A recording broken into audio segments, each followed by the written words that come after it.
And obviously we've made some kind of transition from what we started with this morning on the tools on the future of work, and as Andrés said, we're throwing humans into the loop now. And it's a very interesting spectrum if you look at these last two presentations from Rachel and Andrés in terms of we're looking at this duality, as my colleague Ekin said, about humans and technology. From the point of view of Andrés, we're looking at this sort of this hybrid notion of the technology works better when you have that human element engaging with the algorithm. From Rachel's presentation, her point of view, we have to be very careful because it seems in a way that the tech matters more economically than the people. And how do we manage that? So we're joined obviously by Kriti and Ekin again, but this time our dear colleague Anita Verna Crofts, because we're transitioning into the stuff that Anita knows really well, which is leadership and movement building and community building. And I guess the question based on both these presentations and the subject and what I just laid out to you is, how do we as communicators lead on this particular issue where there's obviously when humans are engaging with the algorithms and either are making it better or being taken advantage of? What do we do about this? And we saw some of it was movement building or some of it's maybe project management, but what do you think, Anita? Do you have any thoughts about that? Thank you, Hanson. I was thinking, though, in terms of the sports analogy, we should have fans behind us with, signs for their various teams to really situate us in that space. Hey! Exactly. I was so struck by Rachel's talk about the idea of the connection between communication and persuasive communication and advocacy. That what she is building is an advocacy movement, and I think to a very large extent, leadership and its relationship to power means that the tables that you build, the ability that you have to open doors, the changes that you can make are about bringing more people into positions of power. And advocacy, when it comes to persuasive communication, she's taking data and using that 80-cent spreadsheet to tell a story. And so it's so exciting to see that combination of data, storytelling, but really human-centered advocacy movements.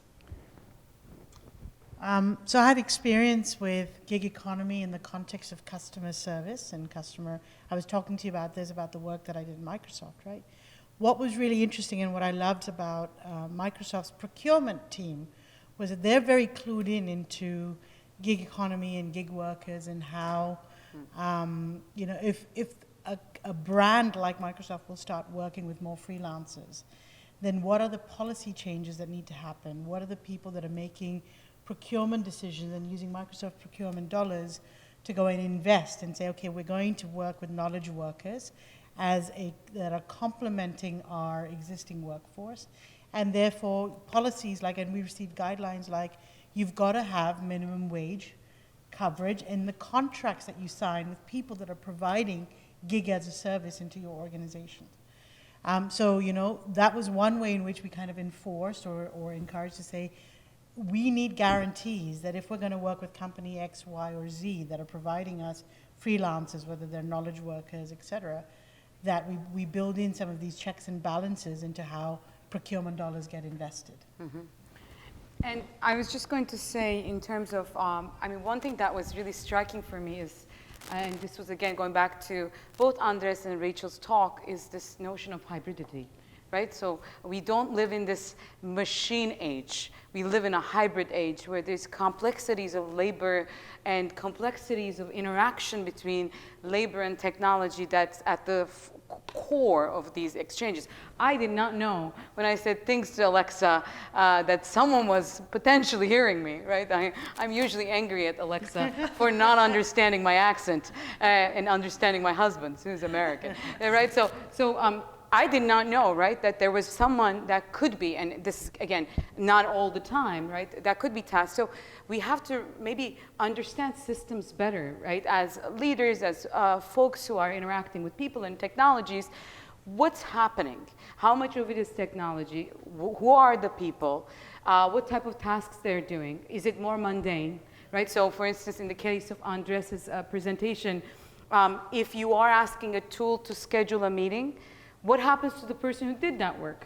And what are they doing instead now, right? And what type of, and we have all of our actually upcoming speakers in the room now. We'll hear about some retraining initiatives and thinking about how to give people tools, but is it accessible to that person and that person directly? So a lot to think about for me. Yeah, absolutely. I think obviously, based on what we just heard here and what we heard from our presenters, it really is right now an issue of transparency, obviously transition, and fundamentally leadership. And how can we lead well on this, and especially right now in this moment where we have people who are working from home, who can afford to work from home, and those who cannot afford to work from home.